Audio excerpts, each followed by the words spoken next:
Very good morning and welcome to SRM Institutes for Medical Science Vadapalani வழங்கும் hello doctor. இன்றைய நிகழ்ச்சியில் கலந்துக்கிட்டு உங்கள் சந்தேகங்களுக்கு பதிலளிக்க வந்திருக்காரு தைராய்டு ஸ்பெஷலிஸ்ட் டாக்டர் ரவிகிரண் அவர்கள். வணக்கம் doctor, welcome to the show. Doctor, நம்ம தைராய்டை பற்றி போன வாட்டி நிறைய பேசியிருந்தோம். அதில் வந்து 2 வகை சொல்லியிருந்தீங்க நீங்கள், ஹைப்போதைராய்டு அண்ட் ஹைப்பர் தைராய்டு அப்படின்னு சொல்லிட்டு. ஸோ இன்றைக்கி ஹைப்பர் தைராய்டை பற்றி நிறைய பேசலாம் டாக்டர். ஃபர்ஸ்ட் ஆஃப் ஆல் வந்து பெட்டர் அண்டர்ஸ்டாண்டிங்காக, ஒரு லேமன்ஷிப் அண்டர்ஸ்டாண்டிங்காக வந்து தைராய்டு அப்படின்றது எப்படி உருவாகுது அப்படின்றத சொல்லிடுங்க டாக்டர். தைராய்டுங்கிறது கழுத்தில் முன்பகுதியில் இருக்கிற ஒரு சுரப்பி, நாளமில்லா சுரப்பின்னு சொல்கிறது நிறையா இருக்குது நம்ம உடம்புல. பிட்யூட்டரின் தலையில் இருக்குது, கணையம், அப்புறம் அட்ரினல் கிளாண்ட் இருக்குது. அதே மாதிரி இது தைராய்டு வந்து கழுத்துக்கு முன்பக்கம் இருக்குது. ஓகே. தைராக்சின் அப்படின்னு ஒரு ஹார்மோன் சுரக்குது அதில். அது வந்து ஒரு காருக்கு ஆக்சலரேட்டர் மாதிரி. ஸ்பீடு வந்து இன்க்ரீஸ் பண்ணுறதா டிக்ரீஸ் பண்ணுறதா, ஒரு கார் வந்து வேகமாக போகுமா இல்லை மெதுவாக போகணுமா, அதை நிர்ணயிக்கக்கூடிய ஒரு கருவி வந்து ஆக்சலரேட்டர்.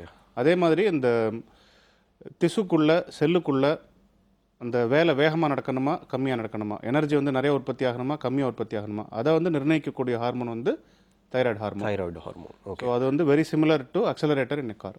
ஸோ வந்து நம்மளுடைய ஸ்பீட் அண்ட் நம்மளுடைய பிரிஸ்க்னஸ் இது எல்லாத்தையும் குறிக்கக்கூடியது தைராய்டு கிளாண்டுன்னு சொல்லலாமா? டு சம் எக்ஸ்டென்ட் நம்மளோட speed of work, mental speed also is determined by thyroid hormone. And maximum வந்து தைராய்டு வந்ததுனால ஒபிசிட்டி ஆகிடும், நிறைய வந்து உடம்பு போட்டுரும் அப்படின்னு சொல்லுவாங்க. அதற்கான காரணம் என்ன டாக்டர்? எதுக்காக உடம்பு அதிக பெருசாகுது? இப்போ தைராய்டு சுரப்பி குறைவாக சுரக்கும் போது என்னாகும் அப்படின்னா, இந்த திசுக்கள் எல்லாமே மெதுவாக வேலை செய்யும். வழக்கமாக செய்ய வேண்டிய வேலை வேகத்தோட கம்மியாக வேலை செய்யும். ஓகே. கொஞ்சம் வந்து பருமன் வரத்துக்கு வாய்ப்பு இருக்குது. பட் அதனாலே ரொம்ப அதிகமான பருமன் வரும்னு சொல்ல முடியாது. ஓகே. இப்போ ரொம்ப அதிக பருமனாக இருக்காங்க, 120 கிலோ இருக்காங்க, 140 கிலோலாம் இருக்காங்கன்னா அது தைராய்டுனால இருக்காது, வேறு ஏதாவது காரணம் இருக்கும். ஓகே. அது தைராய்டுனால தான் சொல்ல முடியாது. தைராய்டுனால வர பருமன் ஒரு 5 கிலோ 10 கிலோ ஏறுமே தவிர ஒரு 50 கிலோ 60 கிலோலாம் ஏறாது.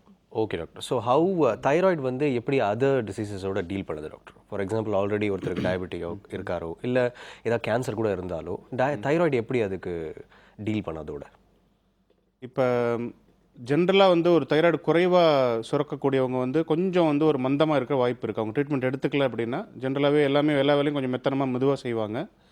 ஒரு எக்ஸசைஸ் பண்ணுறதுக்கு கூட உடம்புல தெம்பு வலுவில்லாத மாதிரி உணர்வாங்க. வீக்னஸ் இருக்கும், டயர்ட்னஸ் இருக்கும். வேலை செய்ய ஆரம்பித்தாலும் ஒரு 4 மணி நேரம் சாதாரணமாக வேலை செய்யக்கூடியவர் வந்து ஒரு 2 மணி நேரத்தில் வந்து களைப்படைஞ்சு போகக்கூடிய வாய்ப்பு இருக்குது. ஓகே. ஜென்ரலாக வந்து ஃபிசிக்கல் ஆக்டிவிட்டி, அதாவது உடல் திறன் வந்து கொஞ்சம் குறைஞ்சி போகும். ஓகே. இப்போ ஒரு டயபெட்டிஸ் இல்லை இன்னொரு ஒரு வியாதி இருக்குது, அதுக்கு வந்து ஒரு எக்ஸசைஸ் பண்ணால் நல்ல பலன் கிடைக்கும்னா அந்த எக்ஸசைஸ் பண்ணக்கூடிய திறன் கொஞ்சம் குறைஞ்சி போகும் உங்களுக்கு. ஓகே. அது ஒன்று.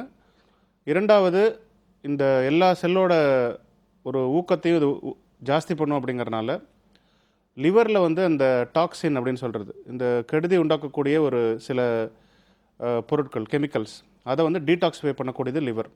ஓகே. அந்த மெட்டபாலிசம், அந்த டிரான்ஸ்ஃபர்மேஷனும் வந்து ஸ்லோவாகும் தைராய்டு குறைவாக இருக்கிறவங்களுக்கு. அதனாலேயும் சில பக்க விளைவுகள் ஏற்படும். ஸோ மெட்டபாலிக் ரேட்ஸே வந்து மெட்டபாலிக் ரேட் கம்மியாகும். ஓகே டாக்டர், நம்ம ஹைப்பர் தைராய்டை பற்றி பேசுகிறதுக்கு முன்னாடி நிகழ்ச்சியின் முதல் காலர் இருக்காங்க, பார்த்துடலாம். ஹலோ டாக்டர், வணக்கம். ஹலோ வணக்கம், எங்கிருந்து பேசுகிறீங்கம்மா? நாங்கள் விருகம்பாக்கத்துலேருந்து பேசுகிறோம் சார். டாக்டர் இருக்காங்க, உங்கள் சந்தேகம் என்னன்னு சொல்லுங்கம்மா.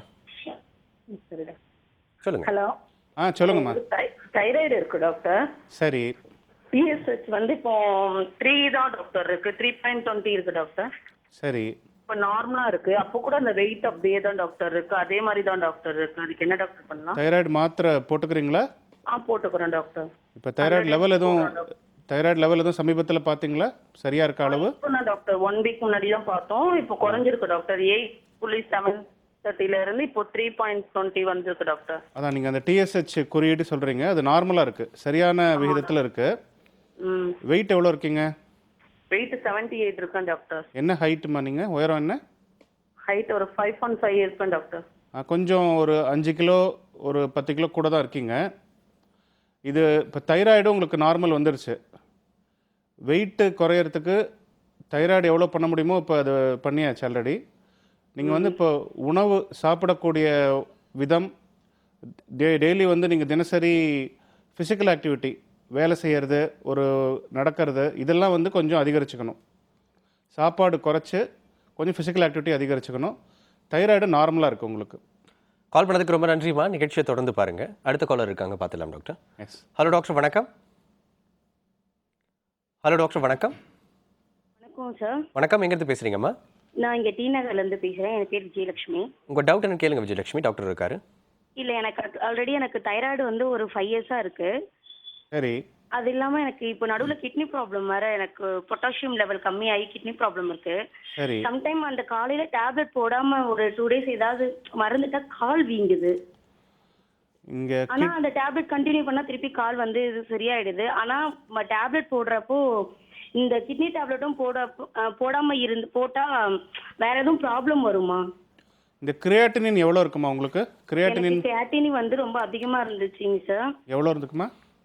எனக்கு சரியா தெரியல. கொஞ்சம் எனக்கு அதிகமா இருந்து எனக்கு இப்பயும் ஹாஸ்பிட்டல் போயிட்டு அட்மிட் ஆகி தான் திருப்பி வந்தேன். கிரியாட்டினியும் பொட்டாசியம் லெவல் எனக்கு ரொம்ப லோ எனக்கு. ம். அதனால எனக்கு பொட்டாசியம் ஏதோ வந்து என் கிட்னில நிக்காம போயிருச்சு. ஏன்னா இந்த ப்ராப்ளம் வந்து எனக்கு தைராய்டு வந்ததுக்கு அப்புறம் தான் இப்போ இந்த ப்ராப்ளம் வந்தது. ம். இதனால எதுவும் பிரச்சனையா தெரியல. ஆனால் கால் மட்டும் எனக்கு சப்போஸ் நான் டேப்லெட் காலையில மறந்துட்டா எனக்கு உடனே கால் வீக்கம் வந்துருது. இதனாலேயே இல்லை கிட்னி ப்ராப்ளத்தினாலே எனக்கு சரியா தெரியல டாக்டர். நீங்கள் சொல்கிற கால் வீக்கம் காலையில் வந்து திரும்ப ஈவினிங் ஒடியாது, இல்லை ஒரு 12 மணி நேரத்துக்குள்ளே ஒடிஞ்சு போயிடுதுன்னு சொல்கிறது தைராய்டுனால இல்லை. அது தைராய்டு விடுறதுனால உடனே 2-3 மணி நேரத்தில் கால் வீக்கம் வராது. இது வந்து உங்களுக்கு கிட்னி ப்ராப்ளம் கொஞ்சம் அட்வான்ஸ்டாக இருக்கிற மாதிரி தெரியுது. அதனால் கொஞ்சம் நீர் கோத்துக்குது, நீர் சத்து கொஞ்சம் ஜாஸ்தியாக கோத்துக்குது. வாட்டர் இன்டேக், நீர் எவ்வளோ டெய்லி எடுத்துக்கிறீங்க அப்படின்ட்டு உங்கள் டாக்டர்கிட்ட கேட்டுட்டு, ஜென்ரலாக வந்து ஒரு 1.5 லிட்டர்ஸ் இல்லை 1.2 லிட்டர்ஸ் அது மாதிரி அளவு சொல்லுவாங்க. அந்த அளவு எடுத்துக்கணும். உப்பு எடுத்துக்கிறதும் கொஞ்சம் அளவாக எடுத்துக்கணும். 2 கிராம் இல்லை ரொம்ப கம்மியாக எடுத்துக்கிறது. அந்த அளவு வந்து உங்கள் டாக்டர்கிட்ட கேட்டுக்கோங்க. கிரியாட்டினின் 3-4 இருக்குன்னா அது வந்து ஒரு அட்வான்ஸ்டு கிட்னி டிசீஸ். உங்களுக்கு இருக்கிற கால் வீக்கம் கிட்னி டிசார்டர் சம்மந்தப்பட்டதாக தெரியுது. கால் பண்ணதுக்கு ரொம்ப நன்றியம்மா. அடுத்த காலர் பார்த்துலாம் டாக்டர். எஸ். ஹலோ டாக்டர், வணக்கம். Hello sir. வணக்கம். எங்கேருந்து பேசுறீங்கம்மா? காஞ்சிபுரத்துலேருந்து பேசுகிறேன் சார். உங்கள் சந்தேகம் என்னன்னு சொல்லுங்கம்மா, டாக்டர் இருக்காரு. Hello sir. வணக்கம்மா, சொல்லுங்கம்மா. சார் எனக்கு பிரெக்னன்சி தைராய்டு வந்து 76 பாயிண்ட் இருந்துச்சு சார், TSH. சரி. இப்போ வந்து ஆஃப்டர் பர்த் வந்து இப்போ எனக்கு 10 TSH இருக்கு சார். சரி. 10 இருந்தது. இப்போ நான் 100 mg டேப்லெட் எடுத்துக்கிறேன் சார். அதே கண்டினியூ பண்ணிக்கலாமா எப்படி சார்? இப்போ இந்த தைராய்டு மாத்திரை இப்போ குழந்தை பிறந்து எத்தனை நாள் ஆச்சுமா? குழந்தை பிறந்து 1.25 வயசு ஆயிடுச்சு சார் பாப்பாக்கு. 1.25 வயசாச்சு. மாத்திரை போட்டு எத்தனை நேரம் கழிச்சு நீங்கள் பால் காஃபிலாம் குடிக்கிறீங்க? 45 மினிட்ஸ் சொல்லியிருக்காங்க சார் டைமு. ம். என்ன வெயிட் இருப்பீங்க நீங்கள்? ஃபாலோ பண்ணுறேன். எடை என்ன இருப்பீங்க? எடை 58.5 சார். நீங்கள் இன்னொரு 6 சென்டிமீட்டர். ஓகேம்மா, ஓகே. நீங்கள் வந்து இந்த 100 மைக்ரோகிராமோட சேர்த்து இன்னொரு 25 சேர்த்து போட்டுக்கலாம். 125 டெய்லி போட்டுக்கலாம் நீங்கள். கால் பண்ணதுக்கு ரொம்ப நன்றிம்மா. நிகழ்ச்சியை தொடர்ந்து பாருங்க. நிகழ்ச்சி அடுத்த காலர் பார்க்கலாம் டாக்டர். ஓகே. ஹலோ டாக்டர், வணக்கம். Hello sir. வணக்கம், எங்கேருந்து பேசுறீங்கம்மா? தஞ்சாவூர்லேருந்து பேசுகிறோம் சார். உங்கள் சந்தேகம் என்னன்னு சொல்லுங்கம்மா, டாக்டர் இருக்காரு. Hello doctor, good morning sir. Good morning madam, சொல்லுங்கள் மேடம். சார் எனக்கு மாஸ்டர் செக்அப் பண்ணேன் சார். தைராய்டு இல்லை, சுகர், ப்ரெஷர் எதுவும் இல்லைன்னு சொல்லிட்டாங்க. ஆ. ஆனால் இப்போ வெயிட் மட்டும் 118 இருக்கு சார். வெயிட்டா? வெயிட் தான் டாக்டர். நீங்கள் எந்த வயசுலேருந்து வெயிட் ஏறினுச்சு? உங்களுக்கு என்ன வயசு இப்போது? எனக்கு இப்போ வந்து 41 சார். எப்போலேருந்து வெயிட் ஏறிட்டு இருக்குது மாதிரி? சார் 15 வயசுல கல்யாணம் ஆயிடுச்சு சார். 17 வயசுலேருந்து வெயிட் ஃபேமிலி பிளானிங் பண்ணதுக்கு அப்புறம் வெயிட் ஏறிடுச்சு சார். அப்போ எவ்வளோ இருந்தீங்க வெயிட்டு? அப்போ வந்து ரொம்ப ஒல்லியா இருந்தது சார். அதான் வெயிட் எவ்வளோ இருந்திருப்பீங்க? சொல்லிட்டாங்க. இப்போ மாஸ்டர் செக்அப் போன மாசம் பண்ணேன் நான். ம். மாஸ்டர் செக்அப் பண்ணேன். இரவில் என்ன சாப்பாடு என்ன எடுத்துக்கிறீங்க நீங்கள் நைட்டில்? நைட் டிஃபன் தான் சார். காலையில நைட் டிஃபன், மத்தியானம் ஒரு வேளை தான் சார் சாப்பாடு. ஃபேமிலியில் எல்லாரும் அப்படி இருக்கிறதுனால அப்படி இருக்கும். ஆனால் கால் வலி ரொம்ப இருக்கு சார் எனக்கு. அதனால கொஞ்சம் அந்த நடக்கிறது, வாக்கிங், எக்ஸசைஸ்லாம் குறைஞ்சி போச்சா கால் வலினால? இல்லை சார், வாக்கிங் போயிட்டு தான் இருக்கேன். சும்மா ரொம்பலாம் நடக்க முடியாது என்னால். கொஞ்சம் தான் நடக்க முடியும். சும்மா ஒரு அப்படியே ஸ்ட்ரீட்டை ஒரு ரவுண்ட் அடிச்சுட்டு வருவேன் அப்படியே. அது கண்டினியூ பண்ணுங்கள். உங்களுக்கு அந்த மூட்டு வலி இல்லை கால் வலி இருக்குன்னா ஆர்த்தோ டாக்டர் பார்த்துட்டு அந்த வலி குறையறதுக்கான மாத்திரை எடுத்துக்கோங்க. அப்புறம் ஃபிசியோதெரபிஸ்ட் கிட்ட போய் உட்காந்துக்கிட்டு இல்லை படுத்துக்கிட்டு பண்ணக்கூடிய எக்ஸசைஸ்லாம் இருக்குது. நடந்து பண்ண முடியாத எக்ஸசைஸ் வந்து சில எக்ஸசைஸ் வந்து நீங்கள் உட்காந்து இல்லை படுத்துக்கிட்டு பண்ணால் கூட வெயிட்டு குறைய வாய்ப்பு இருக்குது. எக்ஸசைஸ் வந்து கிட்டத்தட்ட ஒரு 40 நிமிஷத்துலேருந்து 1 மணி நேரம் பண்ணால் தான் வெயிட்டு குறையும். சாப்பாடும் கண்ட்ரோலாக இருக்கணும், எக்ஸசைஸும் பண்ணணும். உங்களுக்கு ரொம்ப நடக்க முடியாதுங்கிறனால உட்காந்துக்கிட்டு படுத்துக்கிட்டு என்னென்ன எக்ஸசைஸ் பண்ணலான்ட்டு ஃபிசியோதெரப்பிட்ட கற்றுக்கிட்டு வீட்டில் பண்ணுங்கள். ஒரு 3 மாதத்தில் நல்ல பலன் இருக்கும். கால் பண்ணதுக்கு ரொம்ப நன்றிப்பா. நிகழ்ச்சியை தொடர்ந்து பாருங்க. நிகழ்ச்சியின் அடுத்த காலர் பார்த்துலாம் டாக்டர். ஹலோ டாக்டர், வணக்கம். ஹலோ வணக்கம், எங்கேருந்து பேசுறீங்க சார்? சார் கால் பண்ண தங்கராஜ், திருநெல்வேலி. உங்க டவுட் என்னன்னு கேளுங்க தங்கராஜ், டாக்டர் இருக்காரு. வயசுக்கு தைராய்டு இருக்குங்க. சரிங்க. அது கிட்டத்தட்ட இப்போ 4 இயர்ஸாக இருக்குது. சரி. ரெகுலராக டேப்லெட் எடுத்துட்டு இருக்காங்க. ம். பட் அவங்களுக்கு வந்து கன்சீவ் ஆகிறது இதனால எதுவும் ப்ராப்ளம் இருக்குமா சார்? கன்சீவ் ஆகலையா இன்னும்? ஆமாம், ஆகலை சார். கிட்டத்தட்ட 1.5 இயர். அவங்களுக்கு பீரியட்லாம் சரியாக வருதா? மாதவிடாய் சரியாக வருதா? ஆமாம் சார், ஒரு 28 டேஸ் கரெக்டாக ப்ராப்பராக வந்துடுது. வருது. தைராய்டு லெவல் எதுவும் பார்த்தீங்களா ரத்தத்தில்? இப்போ ரீசெண்டில் ஒரு 2 வீக்ஸ் பிஃபோர் பார்த்தேன் சார். நார்மலாக இருக்கா? நார்மலாக இருக்கு. தைராய்டு தவிர மீதி சில ஹார்மோன் பிரச்சனைனாலையும் வந்து உங்களுக்கு இந்த கருத்தரிக்காமல் போகிறதுக்கு வாய்ப்பு இருக்குது. ப்ரொலாக்டின்னு ஒரு ஹார்மோன் செக் பண்ணுவாங்க, எல்ஹெச்எஃப்எஸ்ஹெச்னு ஒரு ஹார்மோன் செக் பண்ணுவாங்க. இதை தவிரவும் லோக்கலாக, அதாவது உங்கள் கர்ப்பப்பையை சுற்றி ஏதாவது ஒரு ப்ராப்ளம் இருக்குது, ஒரு டிசார்டர் இருக்குதுனாலும் கருத்தரிக்காமல் போகலாம். உங்கள் ஒய்ஃபுக்கான ப்ராப்ளம் தைராய்டை ஒட்டினதாக தெரியலை, நீங்கள் வந்து உங்கள் கைனகாலஜிஸ்ட் மகப்பேறு மருத்துவரை நீங்கள் அணுகலாம். தைராய்டு தவிர இன்னும் 2-3 ஹார்மோன் இருக்குது. அதை தவிர உங்கள் கர்ப்பப்பையை சுற்றி இருக்கிற ஏதாவது ஒரு ப்ராப்ளத்தினால கூட கருத்தரிக்கிறது லேட்டாக இருக்கலாம். அது நீங்கள் உங்கள் மகப்பேறு மருத்துவரை நீங்கள் அணுகி நீங்கள் தெரிஞ்சுக்கலாம். அது கால் பண்ணதுக்கு ரொம்ப நன்றி சார். அடுத்த காலர் பார்த்துலாம் டாக்டர். ஹலோ டாக்டர், வணக்கம். சார் வணக்கம் சார். வணக்கம், எங்கேருந்து பேசுறீங்கம்மா? சார் நான் கோயம்புத்தூர்லேருந்து பேசுகிறேங்க. உங்கள் சந்தேகம் என்னன்னு கேளுங்கம்மா, டாக்டர் இருக்காரு. சார் வணக்கம் சார். வணக்கம்மா, சொல்லுங்கள். சார் நான் வந்து ஆக்சுவலாக எனக்கு வயசு 37 ஆகுதுங்க சார். சரி. சின்ன வயசுலேருந்து அப்போ வெயிட்டான ஆள் தான் சார். 9th படிக்கும்போது 15 இயர்க்கும்போது 66 kg இருந்தேன் சார். அப்போ 26ல மேரேஜ் ஆச்சு சார். 80 இருந்தேன் சார். அப்புறம் இப்போ பேபி பிறக்கும்போது 93, 96 வந்துட்டேன் சார். அப்புறம் இப்போ வந்து ஆக்சுவலாக 100 kgக்கு நியர்லி இருக்கேன் சார். 99 இப்படி இருக்கேன் சார். அப்புறம் வந்து எனக்கு இந்த தைராய்டு செக் பண்ணி பார்த்ததுல வந்து ஒரு 3.4 into 12 mm கம்மியாக வந்து லெஃப்ட் லோப்ல இருந்தது சார். அப்புறம் அதுக்கு வந்து மெடிசின்ஸ் எடுத்துட்டு அப்புறம் கொஞ்சம் கம்மியாயிடுச்சு. 3 mm ரொம்ப கம்மியாக இருக்குதுங்க. இப்போ ரீசெண்டாக எடுத்த தைராய்டில் வந்து அல்ட்ராசவுண்டில் 2 லோபுக்கு 2 சைட்லையுமே தைராய்டு காய்ட்டுற மாதிரி இருக்குதுங்க சார். அதுக்கு மினிமம் ஒரு 3.4, அந்த மாதிரி இன்னொன்று வந்து ஒரு 4.5, இப்படி 2 சைடு இருக்குங்க சார். என்ன பிரச்சனைனா எனக்கு தொண்டையில வந்து அடிக்கடி இந்த நிற டிராப்ல கொஞ்சம் நூல் டாப்ல வலிக்குதுங்க சார். அப்புறம் எச்சி முழுங்குறதுக்கு ரொம்ப டிஃப்ரெண்டா வலிக்கிறது இல்லை சார். லேசான கொஞ்சம் ஒரு மாதிரி தொண்டைக்குள்ள டிஃப்ரெண்டா இருக்கு சார் ஃபீல் பண்றதுக்கு. அது என்ன பண்ணலாம் சார்? தைராய்டு லெவல் நார்மலாக இருக்குங்களா ரத்தத்தில்? பரிசோதனை வந்து அந்த மேக்ஸிமம் லெவலுக்கு அந்த பிலோவா இருக்குங்க சார். ஓகே. உங்களுக்கு கொஞ்சம் தைராய்டு வீக்கம் இருக்கிற மாதிரி நீங்கள் சொல்கிறீங்க. 3.5 சென்டிமீட்டர் 4 சென்டிமீட்டர் இருக்க மாதிரி சொல்கிறீங்க. கொஞ்சம் தைராய்டு அளவுக்கு அதிகமாக வீங்கும் போது அந்த தொண்டையில் ரத்த ஓட்டம் கொஞ்சம் அதிகமாகும். அதனால் ஒரு உறுத்துற மாதிரியோ இல்லை ஒரு வலி மாதிரியோ ஒரு லேசாக ஒரு உணர்ச்சி இருக்கலாம். இதுக்கு அர்ஜென்ட்டாக ஆப்ரேஷன் பண்ணணும்னு அவசியம் இல்லை. எஃப்என்ஏசி அப்படின்னு சொல்லுவாங்க. அல்ட்ராசவுண்ட் பண்ணிவிட்டு ஒரு ஊசி போட்டு திசு எடுத்து மைக்ரோஸ்கோப்பில் பரிசோதனை பண்ணி பார்ப்பாங்க. அதில் வந்து ஏதோ ஒரு டேஞ்சரஸாக ஒரு கட்டி இருக்குது, ஆபத்தான ஒரு விஷயம் அப்படின்னு தெரிஞ்சால் சீக்கிரமாக ஆப்ரேஷன் பண்ணிக்கலாம். அப்படி இல்லைன்னா நம்ம பொறுத்து போகலாம், அவசரம் இல்லை. வெறும் வீக்கத்துக்கு ஆப்ரேஷன் பண்ணிக்க வேண்டிய அவசியம் இல்லை. குரல் மாற்றம் எதுவும் இருக்குதா உங்களுக்கு?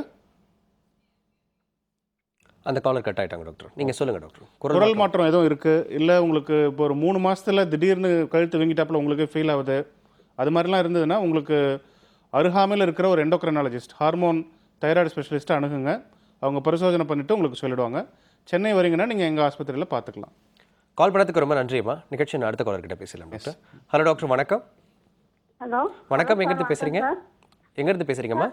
நாங்கள் திருச்சியிலேருந்து பேசுகிறோம் சார். டாக்டர் இருக்காங்க, உங்கள் சந்தேகம் என்னன்னு சொல்லுங்கம்மா. சார் எனக்கு 29 வயசு ஆகுது சார். தைராய்டு செக் பண்ணி டாக்டர்கிட்ட காமிச்சிக்கிட்டு இருந்தேன். சரிம்மா. எனக்கு வெயிட் வந்து கம்மியாகவே இருக்குது. 40 கிலோவுக்கு மேலே ஏறவே மாட்டேங்குது. அதே மாதிரி வந்து ஜூஸ் ஏதாவது குடிச்சா அதை சளி பிடிச்சா தொண்டையில மேலே வந்து ஒரு சின்ன கட்டியாட்டம் வருது. நான் அதுக்கு வந்து டேப்லெட்ஸ் எடுத்துக்கிட்டு அது போட்டால் அதுக்கப்புறம் வரமாட்டுது, மறுபடியும் அந்த கட்டி வரமாட்டுது. இந்த கட்டி இருக்குன்னு எப்படி தெரிஞ்சுது உங்களுக்கு? யாரும் பரிசோதனை பண்ணி இல்லை சார், அது கையில் அமுக்குனாலே உருண்டையாக இருக்கு, லைட்டாக வலிக்குது. அது கரெக்டாக ஒரு 2-3 நாளைக்கு இருக்கும். அதுக்கப்புறம் அதே மாத்திரை சத்தம்னா அதே போயிடுது. இது கழுத்தில் மத்தியில் வருதா இல்லை தாடைக்கு கீழே இருக்கா உங்கள் கட்டி? தாடைக்கு கீழே. இது தைராய்டு கட்டி மாதிரி தெரியல. இது வந்து சப்மாண்டிபுலர் லிம்ஃபடினோபதி அப்படிம்பாங்க. அதாவது தாடைக்கு கீழ்ப்புறம் பார்த்தீங்கன்னா இங்கே இல்லை இங்கே வரலாம். இது ஜென்ரலாக கழுத்தில் இன்ஃபெக்ஷன் லேசாக வரும்போது கொஞ்சம் வீங்கிக்கும், அங்கே இருக்கிற கிளாண்டு வீங்கிக்கும். நீங்கள் சொல்கிறது பார்த்தா இது தைராய்டு சம்மந்தப்பட்டது மாதிரி தெரியல. இஎன்டி டாக்டர் அணுகலாம், காது மூக்கு தொண்டை நிபுணரை நீங்கள் அணுகலாம். சிம்பிளஸ்ட் வந்து கொஞ்சம் வெந்நீரில் ஒரு இளஞ்சூடாக உப்பு கொஞ்சம் போட்டு நல்லா கொப்பளிக்கலாம். 4-5 தடவை கொப்பளிச்சிங்கன்னா கூட போதும்.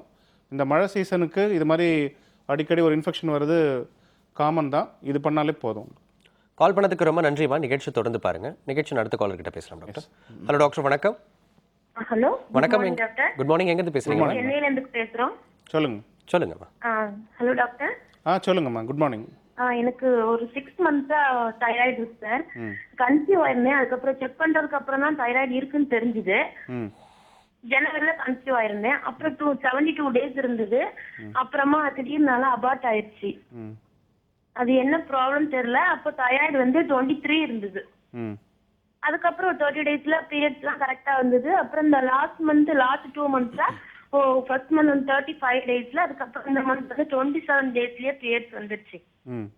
இப்போ ஆனா தைராய்டு டேப்லெட் வந்து 75 mg கண்டினியூ பண்ணிட்டு இருக்கேன். சரி. 50 mg தான் கொடுத்துருந்தாங்க. இப்போ 75 கண்டினியூ பண்ணிட்டு இருக்கேன். ஆனா தைராய்டு லெவல் வந்து 8 இருக்கு. போன மந்த்தும் 8 தான் இருந்தது. இப்பவும் 8 தான் இருக்கு. குறையவே இல்லை.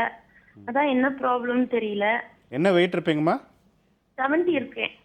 இன்னும் ஒரு 25 இல்லை 50 சேர்த்துக்கலாம். நீங்கள் 125 போட்டுக்கோங்க. ஓகே.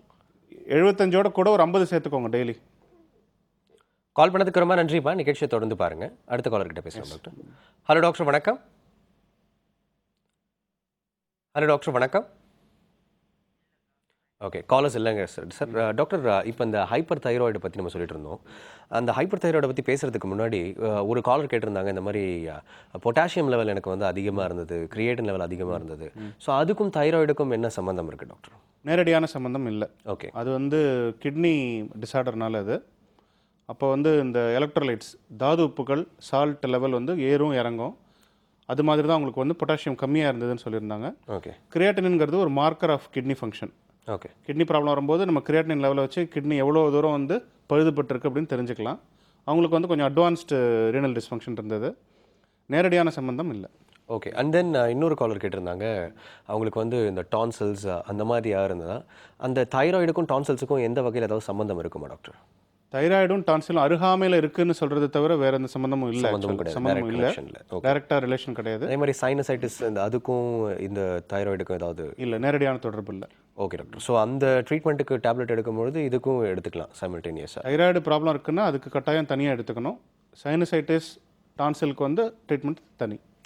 ஸோ தைராய்டுக்கு உண்டாகக்கூடிய ஜென்ரல் மெடிகேஷன் எடுத்துக்கும் பொழுது நீங்கள் சொன்ன மாதிரி இந்த கிரியேட்டினுக்காக இல்லை இந்த கிட்னி ப்ராப்ளத்துக்காக அவங்க ஏதாவது டேப்லெட் எடுத்துக்கிறாங்கன்னா இது ரெண்டும் கிளாஷ் ஆகிறதுக்கு வாய்ப்பு இருக்கா டாக்டர்? எந்த மாத்திரை எந்த டிசார்டருக்காக எடுத்தாலுமே கிளாஷ் ஆக வாய்ப்பு இருக்குது. இந்த தைராய்டு மாத்திரை வந்து நாங்கள் என்ன சொல்கிறதுனா விடிகாலையில் போட்டுக்கோங்கன்னு சொல்கிறது. ஒரு 6 மணிக்கு எழுந்தாங்கன்னா உடனே போட்டுடலாம். பல் துளக்கிட்டு உடனே போட்டுடலாம். ஒரு 3/4 மணி நேரம் வந்து 45 மினிட்ஸ் வந்து காஃபியோ டீயோ இல்லை வேறு ஏதாவது பெவரேஜஸோ எடுத்துக்கூடாது. தண்ணி மட்டும் குடிச்சிக்கலாம் தாகமாக இருந்தால். சாப்பாடு சாப்பிட்றதுக்கு ஒரு 1.5 மணி நேரம் கேப் விட்டுக்கணும். ஓகே. ஸோ 6 o'clock தைராய்டு மாத்திரை போட்டாங்கன்னா 6:45க்கு மேலே காஃபி டீ குடிச்சிக்கலாம். 7:30க்கு மேலே சாப்பிட்டுக்கலாம். So time maintenance, time gap maintenance ரொம்ப முக்கியம். ஓகே. உடனே சாப்பிட்டுட்டோம்னா அது மோஷனில் போய்டும். உடம்புல வந்து சேர்ந்து அது பலன் கொடுக்கறதுக்கு அந்த கேப் விடணும். Okay doctor. ஸோ ஹைப்பர் தைராய்டை பற்றி இன்னும் டீட்டெயிலாக பேசலாம். ஒரு சின்ன பிரேக்குக்கு அப்புறம் கண்டினியூ பண்ணலாம் டாக்டர். சிம்ஸ் ஹாஸ்பிட்டல் வடபழனி வழங்கும் ஹலோ டாக்டர் நிகழ்ச்சியில் ஒரு சிறிய இடைவேளை.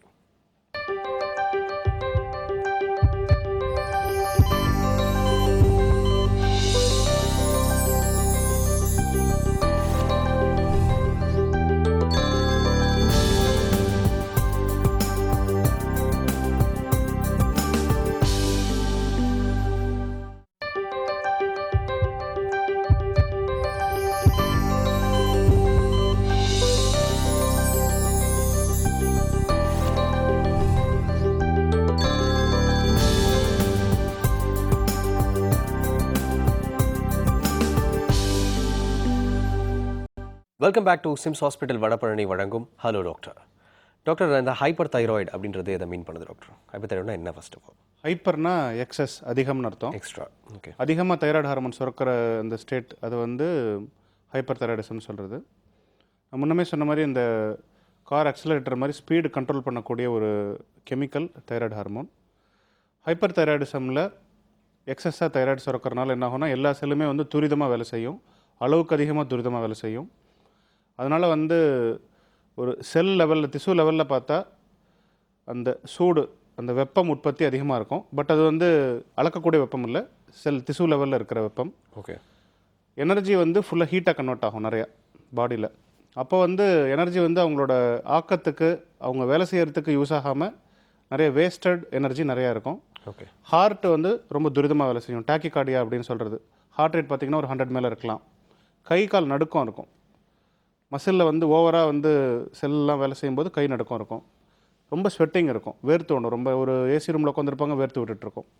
ஜென்ரலாக ஒரு படபடப்பு இருக்கும், ஒரு ரெஸ்ட்லெஸ்னஸ் இருக்கும், ஒரு அமைதியாக இருக்கிற முடியாத ஒரு நிலைமை இருக்கும். தலைமுடி உதிர்வு நிறையா இருக்கும் லேடிஸுக்கு. பீரியட்ஸ் ப்ராப்ளம் வரலாம், தள்ளி தள்ளி போகலாம். அப்புறம் கிரேவ்ஸ் அப்படின்னு ஒரு பர்டிகுலர் டிசார்டர் இருக்குது. அதில் வந்து கழுத்தில் ஸ்வெல்லிங் இருக்கும், அந்த தைராய்டு கிளாண்டு வீங்கி போகும். அது தவிர கண் வந்து வெளியில் துருத்திட்டு வரும். ப்ராப்டோசிஸ் அப்படின்னு சொல்கிறது மெடிக்கல் டெர்மினாலஜி. வெளிப்பக்கமாக வரும். ஆமாம், வெளிப்பக்கமாக தள்ளிட்டு வர மாதிரி இருக்கும். பெரிய கண்ணாக இருக்கிற மாதிரி இருக்கும். கண் இமைகள் மூடினா கூட சரியாக ஃபுல்லாக மூடாது, அந்த அளவுக்கு வெளியில் துருத்திட்டு கூட வரலாம். ஓகே. ப்ராப்டோசிஸ்ன்னு சொல்கிறது. இதெல்லாம் வந்து தைராய்டு கிளாண்டு அதிகமாக சுரக்கிறதுக்கான அறிகுறிகள். இதை தவிர வந்து பசி ரொம்ப இருக்கும், நிறைய சாப்பிடவும் செய்வாங்க. பட் சாப்பிட்டாலும் வெயிட் குறைஞ்சிட்டே இருக்கும். ஓகே. அதிகமாக சாப்பிட்டாலும் வெயிட் குறையும். இது வந்து typical of thyroid hormone excess. So hyper தைராய்டில் பேசிக்கலாக வந்து அதிக வெயிட் இருக்காது, கம்மியாகிட்டே போயிட்டே இருக்கும். ஸோ இந்த சிம்டம்ஸ்லாம் பற்றி சொன்னீங்க டாக்டர். அடுத்த காலர் பார்த்துட்டு அதுக்கான ரெமெடிஸ் என்னென்ன அப்படின்றத பார்ப்போம். ஹலோ டாக்டர், வணக்கம். எனக்கு நான் மைசூர்ல இருந்து பேசிட்டு இருக்கேன். சொல்லுங்கம்மா, சொல்லுங்க. ஹலோ, உங்கள் சந்தேகம் என்னன்னு சொல்லுங்கம்மா. நான் மைசூர்ல இருந்து பேசிட்டு இருக்கேன். எனக்கு டிஎஸ்ஹெச் 4.73 இருக்கு. சரி. ரொம்ப சுஸ்தாயிட்டு இருந்துச்சு. நான் ஒரு முறை மாஸ்டர் செக்அப் பண்ணும்போ எனக்கு இப்படி தைராய்டு இருக்குன்னு 7 இருந்தது. அது நான் தைராமின் மாத்திரை எடுக்கும்போது 25 எடுக்கும்போது சொல்லுங்கம்மா, எடுக்கும்போது எனக்கு மாத்திரை கொடுத்தாங்க. இப்போ ஒரு 2 வருஷமா மாத்திரை எடுத்துட்டு இருக்கேன். ஒரு 2-3 மாசம் 2 முறை செக் பண்ணும்போது 3 இருந்தது, 3 பாயிண்ட் இருந்தது, 3.41 இருந்தது. அதுக்கப்புறம் இப்போ நான் ஜூன் மாசத்துல போனப்போ 4.73 இருந்தது டிஎஸ்ஹெச். உங்களுக்கு என்ன தொந்தரவு இருக்கு? எனக்கு ரொம்ப சுஸ்தாகுதுங்க, அதிகமான சுஸ்து. என்ன வயசுமா உங்களுக்கு? எனக்கு 65 வயசு இருக்குங்க. பின்ன 70 கேஜி வெயிட்டு. உங்களுக்கு தைராய்டு ஹார்மோன் லெவல் வந்து நார்மலாக தான் இருக்கிற மாதிரி தெரியுது. 3.4க்கும் 4.7க்கும் பெரிய வித்தியாசம் இல்லை, ரெண்டுமே வந்து நார்மல் ரேஞ்சு தான். உங்களுக்கு அந்த எனர்ஜி லெவல் குறைவாக இருக்கிறது, சீக்கிரம் டயர்டாகிறது, சோர்ந்து போகிறது, சுஸ்தாக இருக்கிறது வந்து தைராய்டு சம்மந்தப்பட்டதா தெரியல. பொது மருத்துவரை அணுகி நீங்கள் வேறு எதுவும் ப்ராப்ளம் இருக்கான்னு தெரிஞ்சுக்கலாம். கால் பண்ணதுக்கு ரொம்ப நன்றிம்மா. நிகழ்ச்சியை தொடர்ந்து பாருங்கள். நிகழ்ச்சியின் அடுத்த காலர் பார்த்துலாம் டாக்டர். ஹலோ டாக்டர், வணக்கம். உங்கள் டிவி வால்யூமை கம்மி பண்ணிவிடுங்க. எங்கேருந்து பேசுகிறீங்கன்னு சொல்லுங்கம்மா. ஹலோ, வணக்கங்க. நான் விழுப்புரம் டிஸ்ட்ரிக்ட். வணக்கம் டாக்டர், நாங்கள் விழுப்புரம் டிஸ்ட்ரிக்ட்லேருந்து பேசுகிறோம். சொல்லுங்கம்மா, உங்கள் சந்தேகம் என்ன சொல்லுங்கள். என் ஹஸ்பண்டுக்கு 2 இயர்ஸாக தைராய்டு பிரச்சனை இருக்குது. Hyper thyroidism. சரி. ஹைப்பர் தைராய்டிசம் இருக்குது. அவர் ஃபர்ஸ்ட் வந்துட்டு கார்போமைசின் எடுத்துகிட்டு இருந்தார். சரி. இப்போ 6 மந்த்தாக வந்து மித்திமைஸ் டேப்லெட் எடுக்கிறாரு. சரி. டிஎஸ்ஹெச் வந்து 1.70 இருக்குது. சரி. மித்திமைஸ் சாப்பிட்டா அதிகமாக சைடு எஃபெக்ட் வரும்னு கேள்விப்பட்டிருக்கேன், அதான் கேட்கலாங்க. சைடு எஃபெக்ட்டு அவ்வளோ அதிகமாக வராது மெத்திமெஸில். அது வந்து இன்னொரு மாத்திரை இருக்குது, ப்ரொபைல் தைரோசில் அப்படின்ட்டு, அதில் நிறையா வரும். மெத்திமெஸில் சில பேருக்கு வந்து ஸ்கின் அலர்ஜி வரலாம், மூட்டுக்கு மூட்டு வலி வரலாம். இதெல்லாம் தான் சைடு எஃபெக்ட்டு. ரொம்ப ரேராக வந்து லிவர் பாதிப்பு வரலாம். இந்த 2 வருஷத்தில் வரல அப்படின்னா உங்களுக்கு உங்கள் ஹஸ்பண்டுக்கு வரக்கூடிய வாய்ப்பு ரொம்ப கம்மி. தைரியமாக எடுத்துக்கலாம். எவ்வளோ மில்லிகிராம் போடுறாரு அவர்? 5 மில்லிகிராம். 5 மில்லிகிராம் தான். உங்களுக்கு அப்போ ஆல்ரெடி வந்து நல்ல கண்ட்ரோலில் இருக்குன்னு அர்த்தம். இது வந்து ரொம்ப குறைவான டோஸ் தான். இன்னொரு 6 மாதம் 1 வருஷம் எடுத்தாருன்னா ஃபுல்லாகவே நல்ல கண்ட்ரோலுக்கு வந்துடும். தொடர்ச்சியாக எடுத்துக்க சொல்லுங்கள். ஒரு பக்கத்தில் அருகாமையில் இருக்கிற ஒரு தைராய்டு ஸ்பெஷலிஸ்ட்டை போய் பார்க்க சொல்லுங்கள். அங்கே பார்க்க முடியலன்னா சென்னையில் நீங்கள் எங்களை அணுகலாம். தைரியமாக எடுத்துக்கலாம். அந்த மருந்து உங்களுக்கு ஒன்றும் சைடு எஃபெக்ட் வராது. சைடு எஃபெக்ட் வரக்கூடிய வாய்ப்பு வந்து 1% கம்மி. அதனால் தைரியமாக எடுத்துக்கலாம். நன்றிம்மா கால் பண்ணதுக்கு. அடுத்த காலர் பார்த்துலாம் டாக்டர். எஸ். ஹலோ டாக்டர், வணக்கம். ஹலோ வணக்கம். எங்கிருந்து பேசுறீங்கம்மா? ஹலோ, நான் இஞ்சிபுலேருந்து பேசுறேங்க. சொல்லுங்கம்மா, உங்க சந்தேகம் என்ன டாக்டர் கிட்ட? என் பொண்ணு 12வது படிக்குது. அதுக்கு ரத்த டெஸ்ட் எடுத்து கொடுத்து வந்திருக்கேன். தைராய்டு மாரி இருக்குன்னு ஸ்கூல்ல சொன்னாங்களாம்.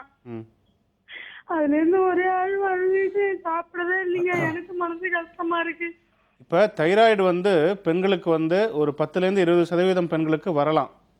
ஒரு லேசான தைராய்டு ப்ராப்ளம் இருக்கிறது ஒன்றும் அதிசயம் இல்லை. இதுக்காக பயப்பட வேண்டிய விஷயமும் இல்லை.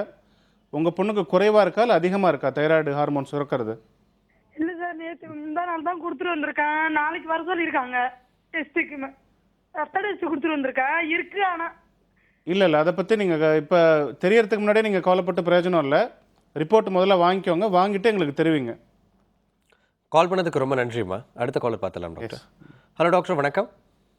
ஹலோ சார், என்னோட நேம் தேன்மொழிங்க சார். உங்க சொல்லுங்கள். சந்தேகம் என்னன்னு சொல்லுங்கம்மா.